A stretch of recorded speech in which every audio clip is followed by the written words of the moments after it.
At this time, exactly 1 year ago, we were in shock, some distraught. A Baltimore police homicide detective was shot in the head and would later die. It's perhaps the most notorious death of the year, but more than that, it was a dark and seminal moment for this city. And still, though, a year later, here we sit, and we still don't know what happened that night, what happened that day. WMAR 2 News investigative reporter Brian Kubler has been working on this story since it started. He's been working on it for a year now, and he tells us what we know and what we don't.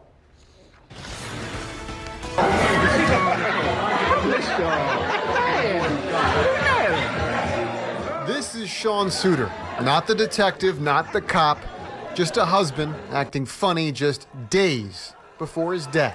Did you take this? Yes. When you took it, did he know you were taking it? He didn't.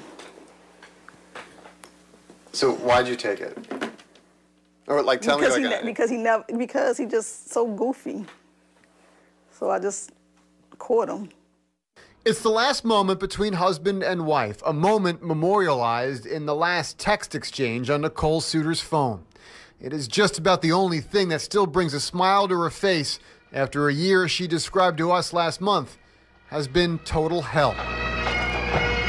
How do you say homicide, then try to come back and change it to suicide? Sean was a good man.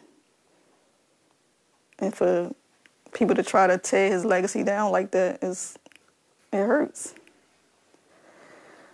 Yeah, he was a good man. Nicole Suter is still struggling with loss while fighting for her late husband's legacy. She calls the Independent Review Board's conclusion that Sean Suter ended his own life BS. She says not only was she never interviewed, neither were his closest friends and colleagues. She also has a problem with the board's chief theory that Suter chose to work with a junior homicide detective that day to canvass Bennett Place on one of Suter's old cases, an unwitting partner so the experienced homicide detective could more easily kill himself in an alley. But WMAR 2 News obtained internal police documents last month that, in fact, show junior detective David Bomenka had the more immediate reason to be on Bennett Place that day. It was Bomenka's August 2017 murder case of 15-year-old Jeffrey Quick that had a homicide operations team searching for and trying to convince a witness on the 900 block of Bennett Place to come in and be interviewed. Police documents date that interaction as 11/15/17, the day Suter was shot. Sources say Bomenka was then instructed to convince the witness himself and take Suter to the block with him. Everybody had conflicting stories. At the very least, Nicole Suter says these documents question the IRB's theory and their unanimous conclusion of suicide. But since August, that report has held this family in limbo as the Office of the Chief Medical Examiner says it is still reviewing whether or not to formally change the manner of death for Sean Suter. That report didn't mean anything to me. As far as the suicide, it meant nothing to me. Like my husband didn't take his own life. You're 100% positive. 100%. I put my own life on that. My husband did not take his own life.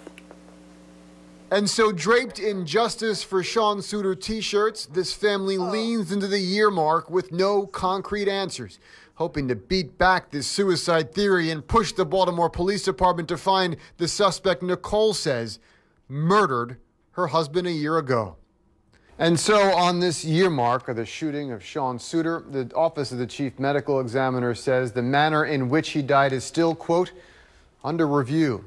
The Baltimore Police Department, meanwhile, told us today that it does not have a comment on the investigation.